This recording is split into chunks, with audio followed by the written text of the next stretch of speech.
Тэгэхээр одоо та өдрийн ярилцлага бас нэлээд төгссөн байна. Зүгээр сүүлийн үеийн халуун сэдв гэж хэлэх юм бол энэ 10 дугаар богдын асуудал байна л да. Тэгэхээр одоо юу гэдэг 9 дугаар богд, 10 дугаар богд бол Монголоос төрөх ёстой маа. Зарим улс орны бас нөлөө байхыг үүсэхгүй энэ төр гээл. Тэгээ ер нь бол сүүлдээ шашин маа нэлээд тийм улс төржих шин чандлага дайж болж байгаа шиг энэ асуудлаас болж. Энд дээр таны байр суурь ямар байдаг вэ? Би тэр ажилд оролцож байсан. Тэр бол бас л дотроо зөвлөл зөвшөлтсөл ярилцлага болсон юм л да. Ягаад гэвэл одоо ард түмний сүсэг бишрэл өндөр байна. Хүн бүхэн одоо бас ламаагаа шүтдэг шашин шүтгэлтэй боллоо. Тэгэхээр богдыгаа эрэлхийл түүхэн унштай зэрэг л одоо 8 дугаар үеийн үед анх чигтэйхэн мандаж явсан тий. 8 дугаар үед бол улс орны суурийг энэ төр хийж явсан, үндэсний хувьсгалыг хийж явсан гэл ингээд түүхэн уншаад ирж байна. Тэгэхээр чи 8 дугаар үед гэж хэн байсан юм бэ гэдэг хүмүүс таны мэдхийг хүснэ. Сүсэг бишрлээрээ хандна, хүндэх үе хүндэтгэлээрээ хандна. Тэгэхээр тэр хүний үйлс цаашаа өргөжлүүлэх ямар боломж байна гэдэг сандлага гарч ирнэ. Сүтэн хүмүүс бол богдоо залыг гин. Тэгэхээр 9 дугаар богдоо байгаа тохиолдолд бид нар 9 дугаар богдоо залах хэрэгтэй. Ирээдүйн богд бол Монгол хүн Монголдо байгаад энэ Монголын оюун санааны чинь бас удирдах хүн өөрийн одоо дотроо байх нь зүйтэй юм гэсэн чинь бодол бас гаргана тий. Янз бүрийн эрдэмтэн хүнж гаргана, шашинтай хүнж бодно. Тийм бодлоор бол 9 дугаар богдыгаа залж ирсэн. Тэгээд Монголдон одоо эргээд төрөөд Монгол хүн бол төрөөсэй гэдэг ийм бас аль дөрөн тэр богд маань аль тасаа гэсэн энэ талаас нь бид бас л одоо хичээсэн. Тэр дагуугаач болсон. Тэгээд мэдээж төр засагтаа бол энийг айлтгах одоо шашныхаа үйл хэрэг мэдчих хэвээр хүмүүстэй бол айлтгаад тэгээд бүх сүм хийдүүд бол богдыгаа одоо бурханчны тэргүүнээрээ өргөмжлөөд тэрийг одоо ерөнхийлөгч батламжлаад энэ бүгд чинь бол нарийн учиртай байдаг штэ. Ер нь бол тэр батламжлагыг хэн батламжлах хэвээр ингэж Монголын бурханчны тэргүүнийг Монгол хүн батламжлана. Тэгэхээр тэрийг батламжлах хэмжээний субъект байна уугүй юу гэж. Тэгэхээр хамгийн дээд нь бол ерөнхийлөгч байна.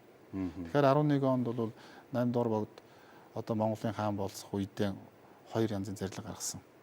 Нэг эсэндээ тэр үед Манжин хаанаас баталж өгдөг байсан бол тэрийг халсан байхгүй юу. Тэгэхээр яг хөөөр өөрөө шашин тэр хоёулын хослуулан барьж явах үедээ хоёр там гаргаад өөртөө зарилга гаргаад би одоо шашны хэргийг бол богдлом та мэддэг бай. Төрийн хэргийг бол одоо хаан бивэр мэдээ гэж. Тэгэхээр өөртөө зарилга гаргаж нэгсэндээ шашны хэрэгээ богд та мэдгээд Монголын нэгсэндээ Монголын одоо шашны тэргүүнийг Монголын өөрийнх нь хаан батламжилж өгөх ёстой юм а гэдэг л санааг тэр хүн хийсэн байж тээ. Тухайн үеийн одоо ганцхан одоо богд өөрөө бодоод хийсэн үү? За тэр үеийн ойр шадар шахам олон зүрхийн ухаантай улсууд байгаа шүү дээ. Ер нь тэр төгөөг харах юм бол тэгээ ямар ч тийм бодлого зорилгоор хийсэн байдаг. Тэгэхээр тэрийг бас санаа аваад тэгвэл Монголын одоо ерөнхийлөгч бүх сүм хийдүүд өргөөд өргөмжлөөд ингээд санал онлоо гаргаж байгаа тохиолдолд ерөнхийлөгч батламжилж одоо болох юм аа. Цаашдаа ер нь Монголын богдыг бол Монголын ерөнхийлөгч сүм хийдүүд өргөн бариад ерөнхийлөгч батламж болох юм гэдэг хандлага энтрийг бий болгосон шүү дээ. Тэр бол одоо гайхамшигтай зүйл гэж боддог би. Одоо тэгэхээр чи ингэн гэсэн үг үү? Монголын бурхан шашны төвийн одоо тэргүүнгээ хамлам гээд одоо байж байгаа ш тэргүүн гээд. Тэгэхээр одоо богдоо бид нар ингээд одоо залаад ирэхээр бурхан шашны тэргүүн богд болно гэсэн үг үү? Тийм. Бурхан шашны тэргүүн гэх бурхан шашны төвийн тэргүүн гэх тэргүүн хамбан. Бурхан шашны тэргүүн гэвэл одоо богд. Тийм дараагийн 10 дугаар бог залраад ингээд Монгол юм бол тэр бурхан шашны тэргүүн юм а гэж. Дотор 21 аймаг уламж томоохон хийдүүдийн хамбанаар ороод тэр зөвлөл дотроос хурал гаргаад тэр зөвлөлийг тэргүүлнэ гэсэн үг байхгүй юу? Тэгэхээр өөр юм л да. Тэгээд тэр төвийн хамбыг бол одоо дотроос шуулган энэ хуралж байгаа сонгоод одоо ер нь тодруулсан байгаа юу? Тодруулах уу? 10 дугаар богд маань. Далайн багш өнгөрсөн 17 оны 11 сард морилсан шүү дээ. Тэр үедээ хэлсэн тийм. Монголын богд тодорсон байгаа. Гэхдээ одоо бол жоохон найлах байгаа учраас одоо нэг олон нийт зарлах хэрэггүй гэж. Тийм. Тэгэхээр нэг сөрөг бас зүйл ярьдаг шүү дээ. За яагаад далаа лам төвдүүд ирээд манай богд тодруулах юм бэ? Тэгэхээр өнөөдөр бол дэлхийн хэмжээнд ч тэр далаа багшийг бол хаач бүхэн хөндлөж байна тийм.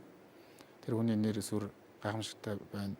Багш тэгтээ ямар нэгэн сөрөг айхтар бодлого, улс төрийн бодлого энэ төр манайх руу явуулаад байсан юм байхгүй шүү дээ. Зөвхөн шашныхаа л үр холбогддог.